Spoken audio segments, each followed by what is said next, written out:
Hello friends, today we are going to discuss about the set off and carry forward of losses. In income tax, there are major 5 heads of income. First, salary.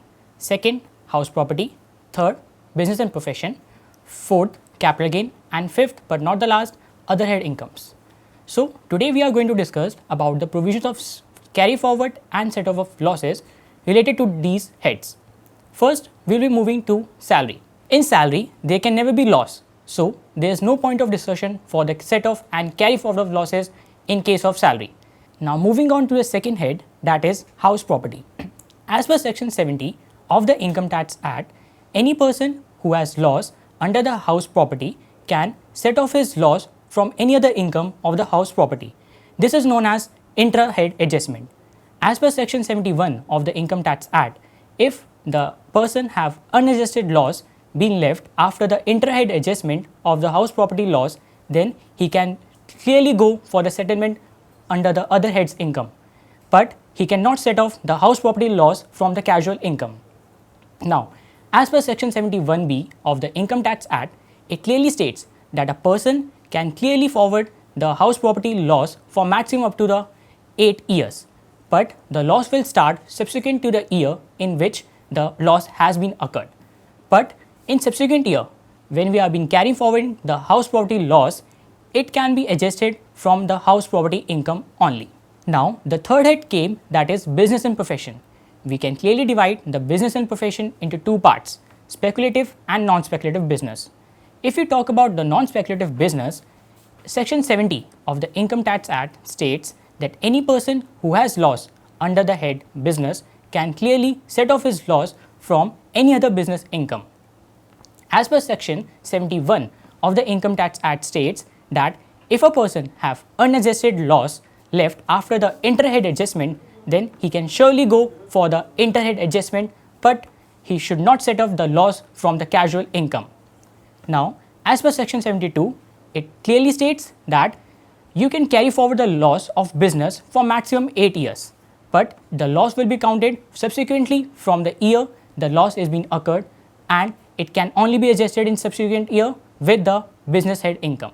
Now, if we talk about the speculative business, in layman language, we can simply define the speculative business income is any transaction or contract which is being entered for the buy or selling of the commodities, including the stocks, without the actual delivery of the commodity, including stocks.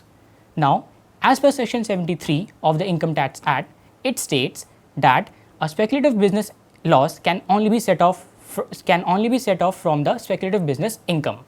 Now, if you have a speculative business loss, it can be carried forward for only 4 years, and in subsequent year it can only be adjusted from the speculative business income. However, other business losses can be set off from the speculative business income. Now, moving on to the fourth head, that is capital gains. Capital gain can be divided into two parts, long-term capital gain and short-term capital gain. As per section 70 of the Income Tax Act, if a person has a short-term capital loss, then it can be adjusted from the long-term capital gain and the short-term capital gain. But if a person has a long-term capital loss, it can be only adjusted from the long-term capital gain. But as per section 74 of the Income Tax Act, it states that if you have loss under the capital gain head, it can be carried forward for maximum 8 years, and in the carry forward period, the manner of adjustment of the loss is as same. That is, first, if you have a short-term capital loss, then it can be adjusted from both the long-term capital gain and the short-term capital gain. But if you have a long-term capital loss, it can only be adjusted from the long-term capital gain. Now, moving on to our last head, that is other source income. If you have loss under other heads or other head income, then such loss can only be adjusted from the other head's income, but there is no provision in it for the carry forward. However, as per section 71, you can clearly adjust the other head loss from any other head income. Now, summarizing my point, I would just like to say that for the set off and carry forward of the losses, you must follow the 3 very simple steps.